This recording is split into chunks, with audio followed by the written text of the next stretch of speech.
అందరికీ నమస్కారం. నేను మీ దేవి. సైకోటిక్ రాముడు 24వ భాగం. రచయిత రూప గారు. ముంబైలో నువ్వు నీ ఫ్రెండ్ నీ తల్లి చేసిన పనులు అంత త్వరగా నేను మర్చిపోలేను. దానికి ఇంతకింతకి ప్రతీకారం తీర్చుకోవాలని అనుకున్నా. కానీ నిన్నిప్పుడు చూస్తుంటే ప్రతీకారం కాకుండా నిన్ను పెళ్లి చేసుకొని అనుభవించాలనుంది. నువ్వు వెంటనే నీ ఆన్సర్ చెప్పాల్సిన అవసరం లేదు. ఆలోచించి ఒక 1 వీక్‌లో చెప్పు. నాకు దుబాయ్‌లో కొంచెం పనుంది. లేకపోతే ఈ పాటికే నిన్ను తీసుకొని వెళ్ళిపోయేవాడిని. ఈ గ్యాప్‌లో బాగా ఆలోచించి డెసిషన్ తీసుకొని నిన్ను నువ్వు ప్రిపేర్ చేసుకో. లేకపోతే తెలుసుగా నా సంగతి. ఇట్లు నీకు కాబోయే మొగుడు. లెటర్ చదివేసిన తర్వాత భూమి కాళ్ళు చేతులు వణకడం మొదలుపెట్టాయి. ముంబై అని పేరంటేనే తన వెన్ను వణుకుతుంది. అలాంటిది లెటర్ ఎవరు రాశారో అనేది తన ఊహకు కూడా అందడం లేదు. ఏం చేయాలిప్పుడు? ఎవరిది రాసింది? నేను ఇక్కడే ఉన్నానని ఎలా తెలిసింది? అంటే వాళ్ళకి నా ఫుల్ డీటెయిల్స్ తెలిసిపోయి ఉంటాయా? తెలిస్తే ఇన్ని రోజులు ఎందుకు వెయిట్ చేశారు? ఒకవేళ నేను ఒప్పుకోకపోతే మా ఫ్యామిలీ జోలికొస్తారా? నా వల్ల అమ్మా నాన్న వాళ్ళకి ఏమైనా ఆపదుందా?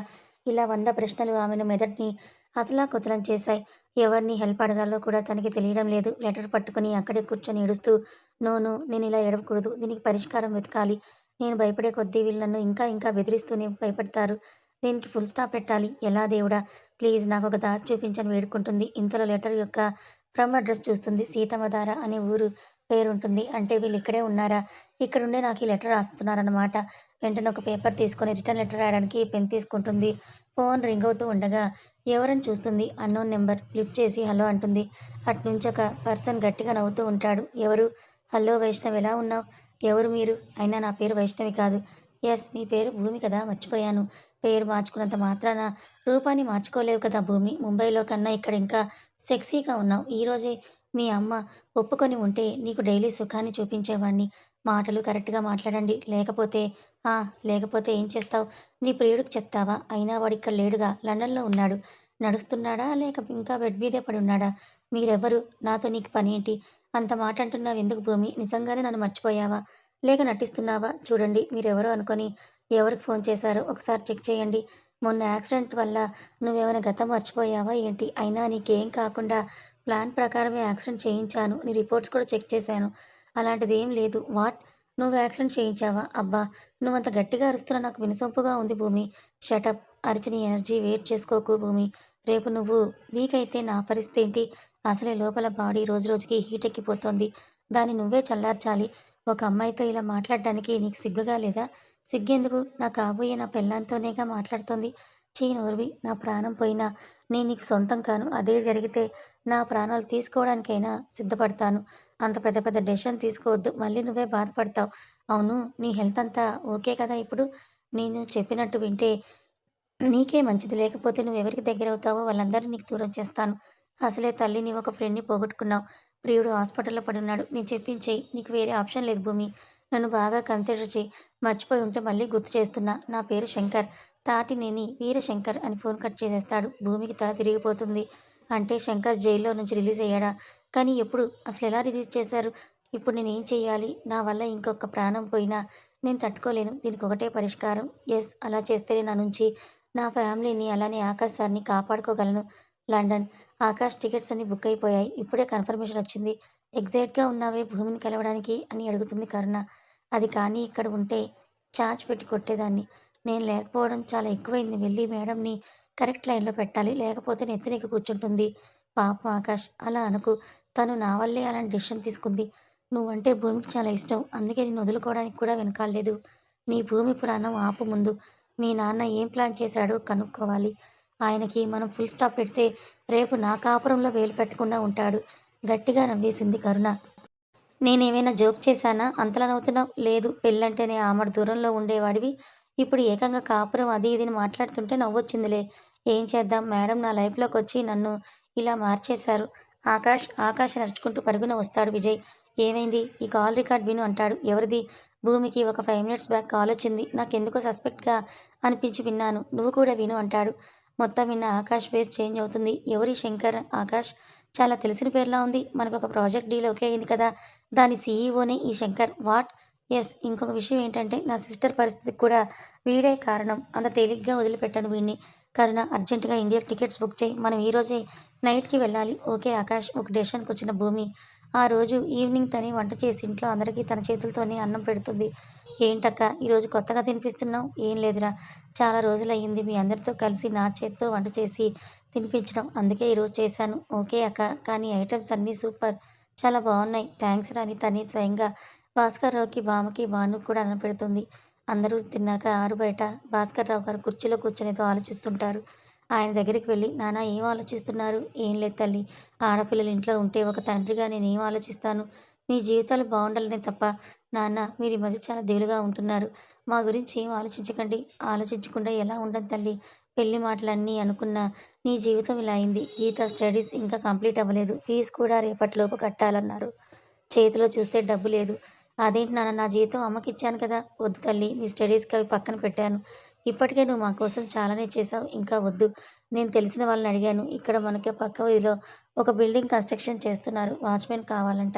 అన్నీ కరెక్ట్‌గా కుదిరితే దాంట్లో జాయిన్ అవుతాను. నెలకి 10,000 ఇస్తారంట. ప్లీజ్ నాన్న నన్ను పరాయిదాన్ని చేయకండి."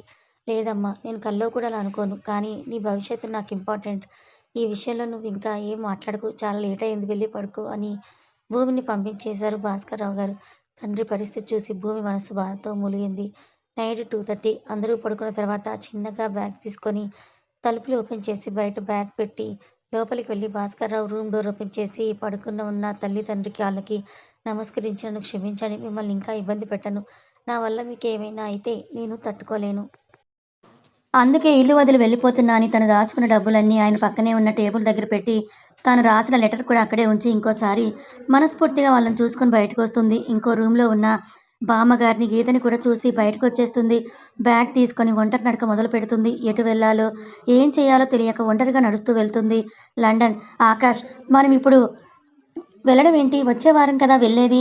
ఇప్పుడంత అర్జెంట్ ఏముంది?" అని అడుగుతుంది కస్తూరి. "మామ్, నాకు ఇంపార్టెంట్ మీటింగ్ ఉంది.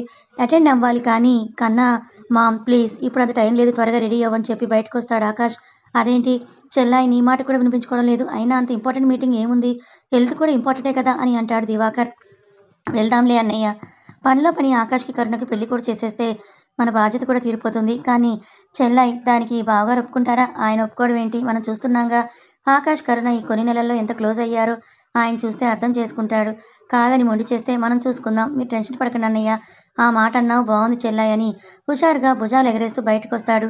అన్నీ ప్యాక్ చేసుకొని ఆ రోజు నైట్ ఫ్లైట్ ఎక్కుతారు అందరూ. వాళ్ళతో పాటే విజయ్ కూడా వస్తాడు. ఎక్కడికి వెళ్ళాలో తెలియక పక్కనే వస్తున్న ఒక ఆటోని ఆపి రైల్వే స్టేషన్ దగ్గర దిగుతుంది భూమి.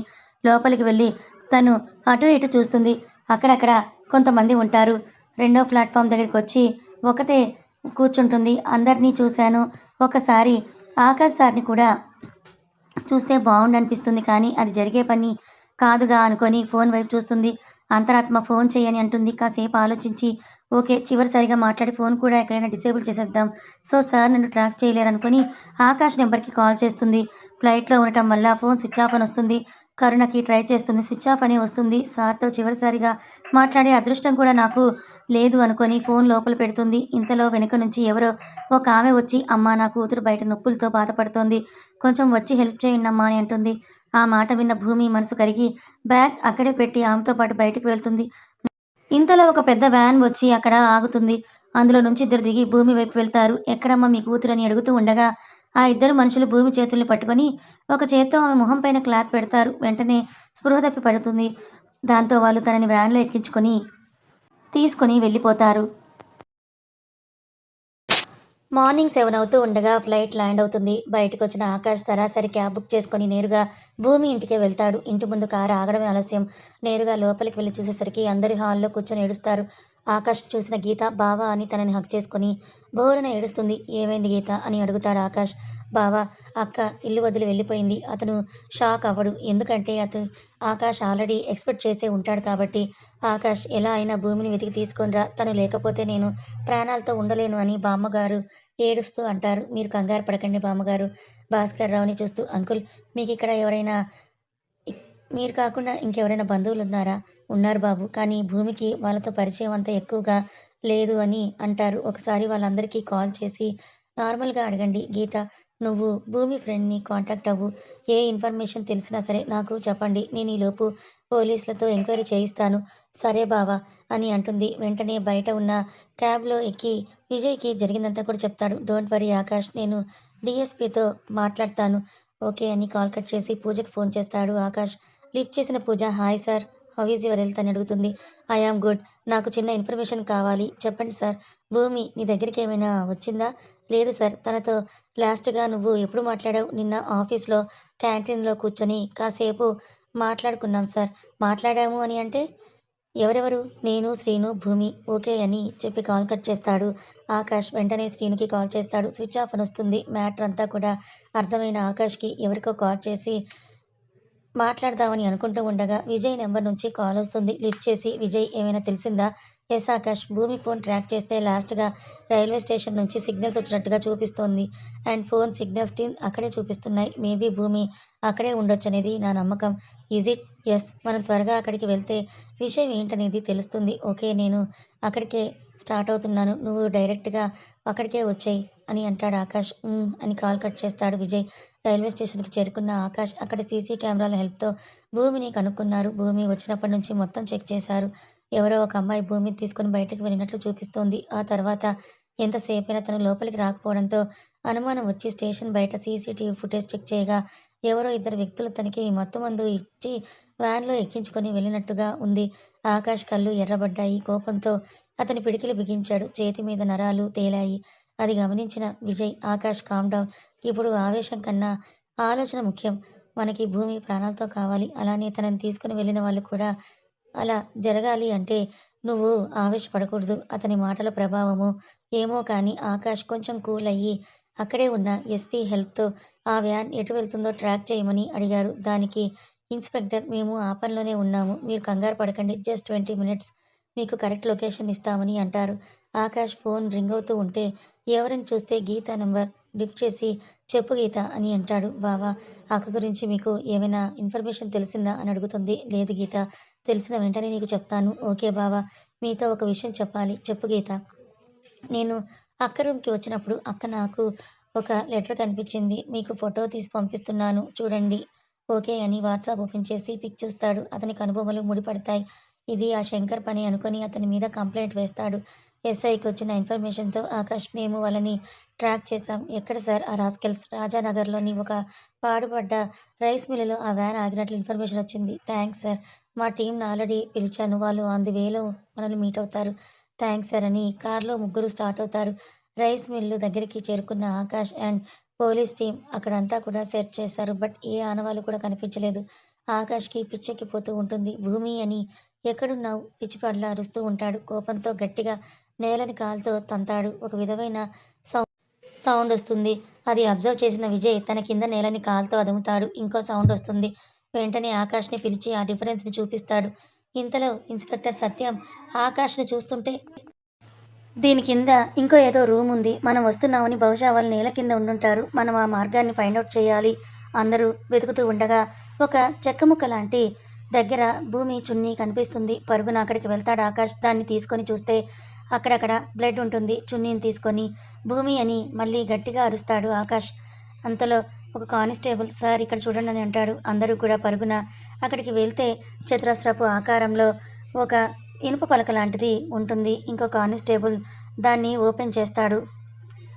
లోపలికి ఒక సొరంగ మార్గం ఉంటుంది. ఒకరికొకరు వెళ్తూ ఉంటారు. 5 నిమిషాల నడక ప్రయాణం తర్వాత లోపల ఒక పెద్ద గృహ లాంటి ప్రదేశానికి చేరుకుంటారు. అక్కడ ఎంత చూసినా కూడా ఎవరి జాడ కనిపించదు. ఇంతలో కొన్ని వెహికల్స్ మూవ్ అవుతూ ఉన్న సౌండ్ వినిపించేసరికి చుట్టూ వెతుకుతారు. విజయ్‌కి లోపల ఇంకో సొరంగం కనిపిస్తుంది. ఆకాష్, ఇలా వచ్చి ఇది చూడు అని అంటాడు. అక్కడికి వెళ్లి చూసిన ఆకాష్, ఐ థింక్ ఆ రాస్కెల్స్ దీని నుంచి తప్పించుకున్నారు. పద వెళ్దాం.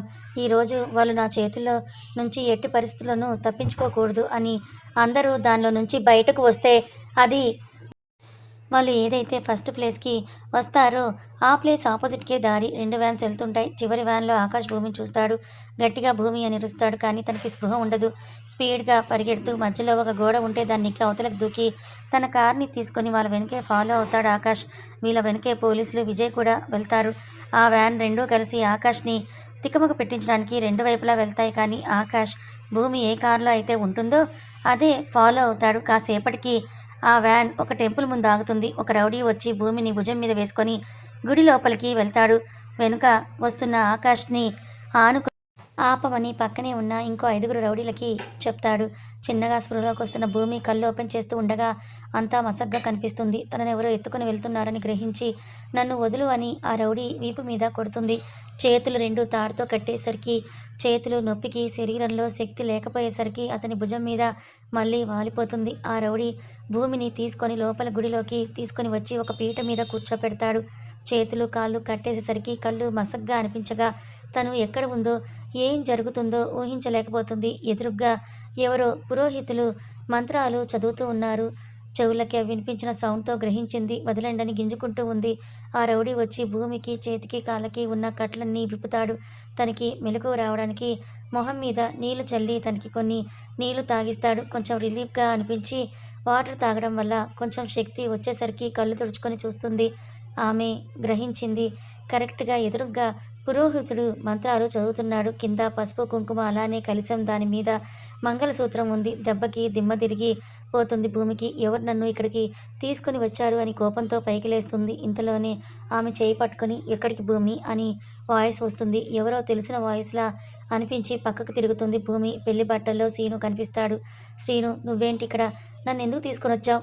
నేను వెళ్ళాలి, నన్ను వదులు అని అతని మీద ప్రశ్నల వర్షం కురిపిస్తుంది. వెళ్దువులే భూమి, ఒకేసారి నాతో పెళ్ళయ్యాక ఇద్దరం కలిసి హనీమూన్కి వెళ్దాం. పెళ్ళేంటి, హనీమూన్ ఏంటి? ఫస్ట్ నా చెయ్యి వదులు అని మండే కళ్ళతో అతన్ని చూస్తూ అంటుంది భూమి. ఎందుకంత కోపం భూమి? ఇప్పుడు నిన్ను మిస్ చేస్తే లైఫ్లో మళ్ళీ నువ్వు నాకు దక్కవు. నిన్ను ఎలా అయినా పెళ్లి చేసుకొని తీరుతాను. పంతులు గారు, మీరు స్పీడ్గా మంత్రాలు చదవండి. భూమి వెళ్లకుండా ఇంకో ఇద్దరు రౌడీలు ఆమె రెండు చేతుల్ని కూడా పట్టుకుంటారు. ఇక్కడ బయట తనకి ఎదురుగా వస్తున్న రౌడీలను ఏ కీలు కా కీలు విరగ్గొడుతున్నాడు ఆకాష్. ఒక రౌడీ పరిగెడుతూ లోపలికొచ్చి, సార్, ఆ ఆకాష్ మన వాళ్ళందరినీ చితకబాదుతున్నాడు. ఇంకా ఎవరూ మిగల్లేదు. శ్రీను తనకి ఇటువైపు ఉన్న ఇంకో ఇద్దరు రౌడీలకి సైగ చేస్తాడు. ఆకాష్ సార్, ఇక్కడికి వచ్చారా?